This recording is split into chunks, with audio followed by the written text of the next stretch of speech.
welcome to CEC Gurukul lecture. In the series on economic sociology, in today's lecture, we are going to discuss on a sub-discipline called new economic sociology. Now, we're going to traverse through the work of Schumpeter to understand the way in which the two disciplines, economics and sociology, kind of being alien discipline, merge together and try to understand sociology from a holistic perspective. So, let us try to understand the new economic sociology. New economic sociology as a discipline emerged in the 1970s with the increased interest among sociologists to understand the economic institution and its influence on society. From the beginning of towards say 40s and 60s, the focus was more in terms of understanding the cultural dimension, marriage, kinship, and with say the large scale industrialization, globalization, economic transformation taking place, it was important for sociologists to understand the influence of economy on society.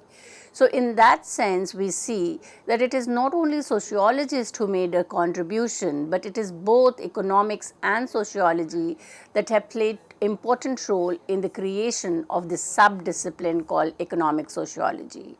Economists developed new institutional economics.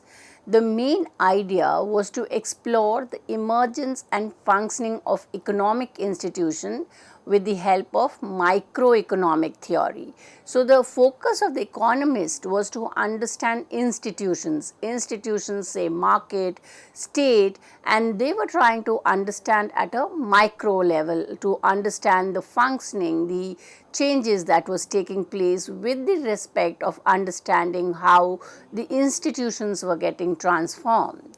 Sociologists, on the other hand, developed an approach to economic sociology, and this was initially referred as new sociology of economic life. If we go back to say Malinowski's study of the Trobriand, where he was trying to understand the Kula exchange, it was trying to understand economic life, but then it was more in terms of giving it a cultural dimension to understand non-materialistic perspective. The approach, which is called as new sociology of economic life, helps to understand core economic problems as opposed to the problems left over by economists to be solved by sociologists. So, initially we see that they were kind of almost contesting with each other. There were certain core economic issues, topic which the economists thought only they could study, whereas wherever there was some kind of a shift towards social or cultural dimension, they did not study or they left it for the sociologists to study it. Schumpeter's idea that economic sociology is a melting point for economists and sociologists seemed confirmed by the recent development in sociology's contribution by Harrison White and Mark Granovetter, and economists such as Oliver Williamson and Gary Becker. When we read the work of Harrison White, Granovetter, Oliver Wilson and Gary Becker, we see there is a kind of convergence of the two disciplines, economics and sociology.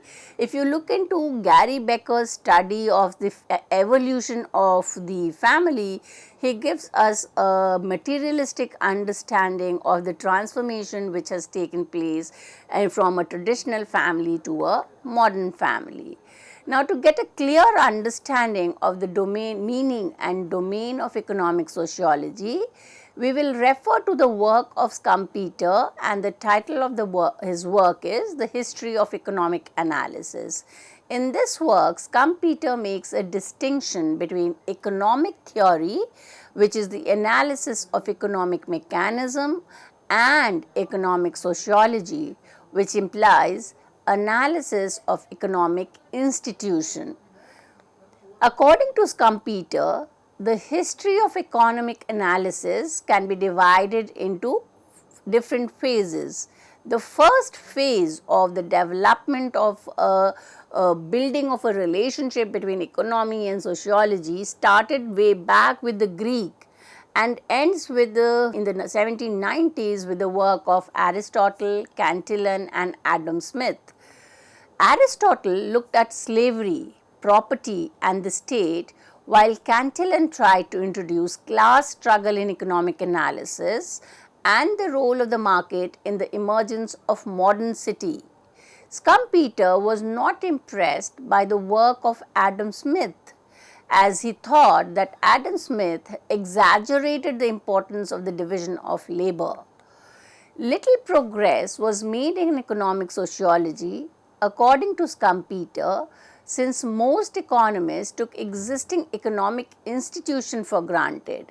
So, in the initial stage, we see that economics were more occupied with certain core elements of economy.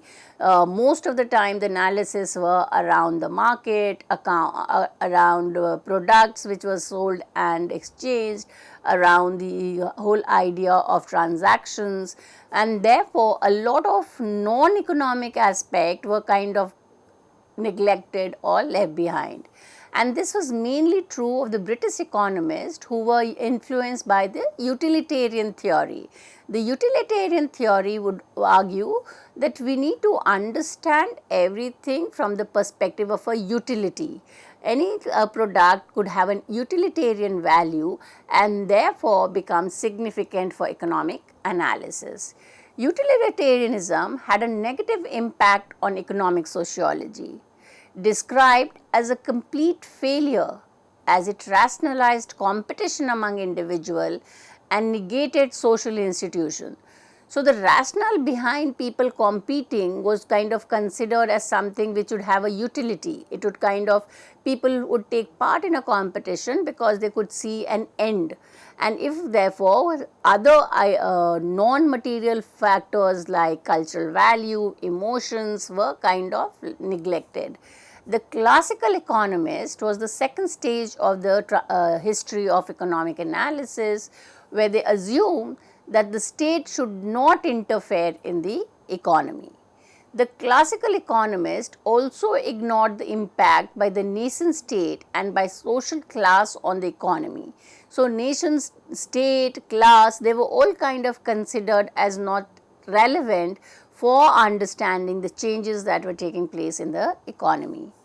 According to Schumpeter, one can find class concept in the work of Ricardo, but he used class in a purely theoretical and non-sociological sense. So, class was also interpreted as an economic institution, where there was the whole idea of understanding class emerging from the concept of income or from your material well-being.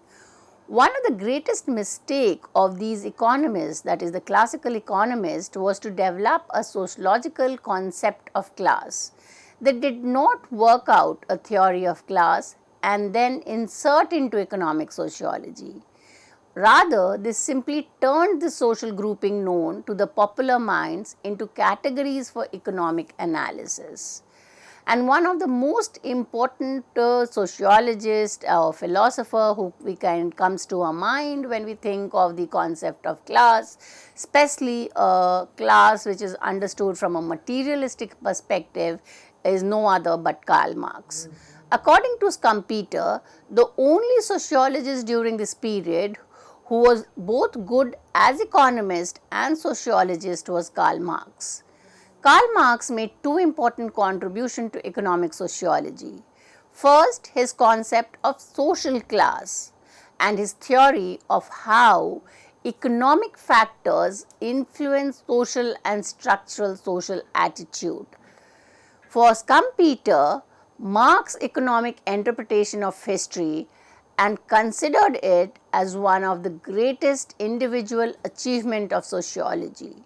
So, if we look into what we mean by materialistic interpretation of history, is that Marx was thinking that history was kind of dependent on the material means of production, and he felt that the economy was the base, when on the base would be the culture, religion and social dimension, which he considered as the superstructure.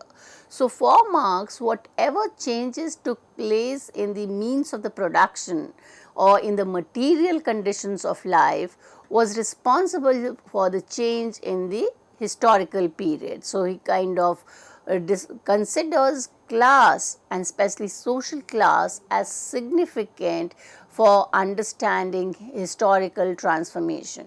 So, if we look into the Marx contribution, we see he pushed both the discipline of economics and sociology to the extent to merge. It was kind of not to be considered as alien to each other. The third period in the history of economic analysis, according to Schumpeter, is 1870 to 1914. During this period, several discoveries were made, and some of the contributions we can briefly mention are Jevons and Walras.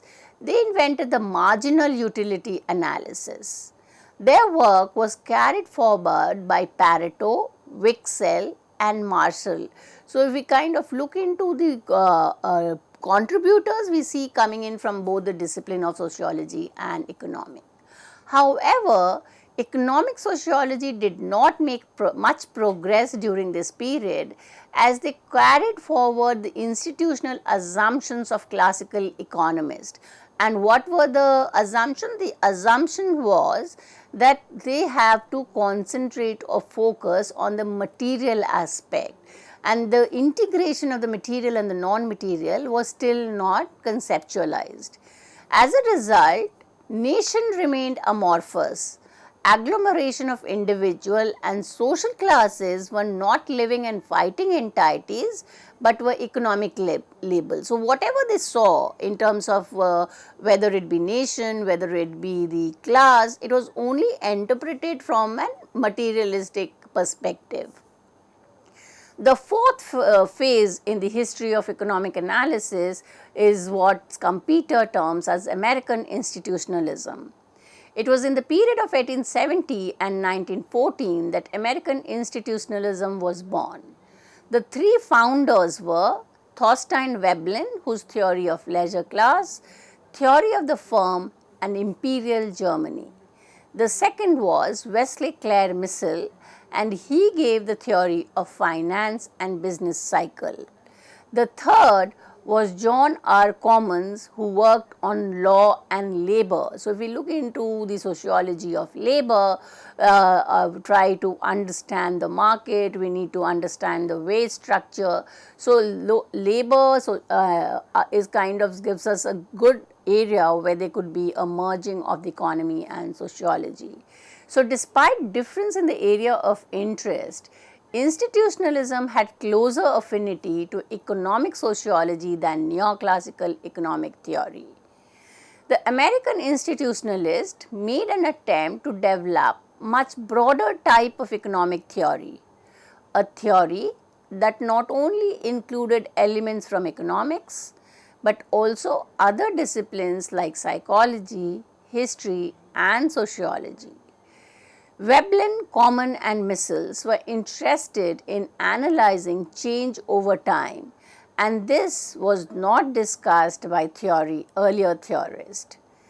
The American institutionalists critiqued the mainstream economic theory as narrow and individualistic, and they were unable to deal with empirical reality. So, the classical economists were most of the time into what could be explained in letter, whereas those formulas, those theories did not work true at the empirical reality. And it was with American institutionalism that there was a shift from individual actors to understanding collective behavior. For instance, if there is certain change in the market behavior, it is not necessarily because of the buyers and the sellers per se, but it is because of the way in a particular market responds to the changes. So, it was more to understand collective behavior than individual attitude or perspective. So, this emphasis on change in the work of American institutionalism is clear in work of Veblen's, and where he makes an argument that economy must become evolutionary science. In Veblen's evolutionary economics, institutions are defined as settled habits of thoughts common to the generality of men, and this means that they are historically formed. So, we cannot just understand any particular economic institution at that particular point of time of society, but we need to trace the evolution, we need to trace the history of the evolution of that institution in order to understand changes that has taken place. For Veblen, it was not possible to analyze economic behavior without taking into account the history and changes taking place. So, when we look into American institutionalism, there is also the distinction between the old and the new institutionalism. Till mid 1930s, there was no communication between economics and sociology after the triumph of neoclassical theory over the historical school in Europe and over institutional economics in United States. The sociological work produced by economists towards the end of 20th century was done without any contact with sociological tradition. So, that it means that the two disciplines, economics and sociology, were completely apart. They were kind of alien to each other. The economists followed two tracks to follow sociological problems during the years after 1930, and this is kind of considered as the older type of institutionalism. The most important figure was Ronald L. Coase, who argued that the decision to use market or firm depends on transaction cost involved. So, they were kind of a development of different approach to understand institution or institutions directly impacted by the economy, and therefore, we have this two approach that kind of constitutes together what later on comes to be known as new economic sociology. And these two approaches are one coming from economics, that is new institutional economics, and the second coming from sociology, that is new sociology of economic life. New institutional economics, as I already said, was developed majorly by economists, but there were some here and there contributions by sociologists as well. The key idea of new institutional economics was that microeconomics can be used to explain social behavior and social institutions. This approach is considered broader than economic sociology, but according to Schumpeter, in reality deals only with institutions relevant for understanding economic behavior such as government, property, inheritance, etc. So, the weakness here or the flaw here is that though there was some amount of coming together of the two disciplines, much of the work done by economists was still considered to be purely falling in the domain of economics. The new institutional economics was different from the old institutionalism, and it had its root in the intellectual movement of the 1950s. The work had started coming out. Different economists have kind of taken that step to kind of move towards the merging of economics and sociology, but this merger was kind of invisible. It came out only in the 1970s. Between 1950s and 1970s, the merger between the two disciplines was evident at several levels, at the level of legal, political and social institutions. The new institutional economics was different from the new sociology of economic life. The first distinction, as I have already said, was new institutional economics largely was done by economists, whereas the new sociology of economic life was majorly the product of sociologists. The second difference is that the new economic sociology of economic life, those who kind of proposed, who were taking this as an approach to understand society, claimed the notion of efficiency could not be used to explain the existing institutions either in economics or elsewhere. So, the economists were working with the idea of utility, with the idea of efficiency, but when we move to the discipline of sociology, it is kind of clear that not everything can be explained with the idea of efficiency.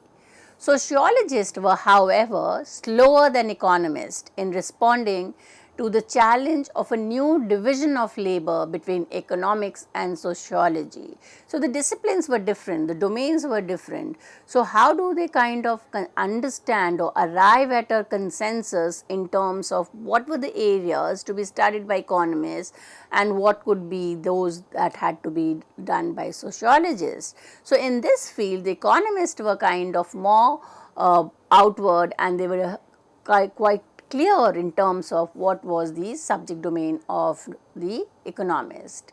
While the term new institutional economics became familiar only in 1975 in the works of Oliver E. Williamson, and the title of his work was Markets and Hierarchy, it was only in 1985, almost a gap of 10 years, that economic sociology becomes a more familiar word with the work of Granovetter, and it was Granovetter who uses his analysis of embeddedness to kind of give a shape to the subdiscipline of economic sociology. Harrison White had given the initial impulse to revive economic sociology through a series of pioneering studies of market in 1970s. However, White was not taken seriously by the larger scholars and academicians. It was only in 1985 with Granovetter's article which was considered as a trendsetter, and this was by kind of recognized as the key work for establishing this discipline of economic sociologist by both economists and sociologists. So, in this article, Granovetter uses an elegant argument for the use of network analysis. The network analysis became important as it helped to understand the role of trust in the economy and how economic institutions work in reality is opposed to economic theory. Granovetter's article contained a sharp critique to the institutional economics. He argued that economists' idea that the existing economic institutions have come into being because they represent the most efficient solution is simplistic and wrong. The main thrust of the above theory is to deflect analysis from sociology. Granovetter also strengthened the confidence that sociologists could solve a number of problems that by tradition only economists had worked. Work had been done on economic as a discourse and the economic situation in the socialist countries, and therefore with the publication of Granovetter's article, embeddedness becoming an important merging point of economic and sociology, the discipline of economic sociology takes into play, and after 1990s till date, economic sociology has steadily grown in number, and a number of economists and sociologists have kind of crossed the boundaries. Today, it is not leftover science as was believed by Louis Wirth, but new economic sociology has made significant attempt to combine historical material understanding, comparative method into larger agenda. So, with this we kind of have a clear idea of the emergence of a subdiscipline called economic sociology and how the two disciplines gave up the differences and came together to provide a more embedded understanding of the society. With this, I come to an end of this lecture. Thank you.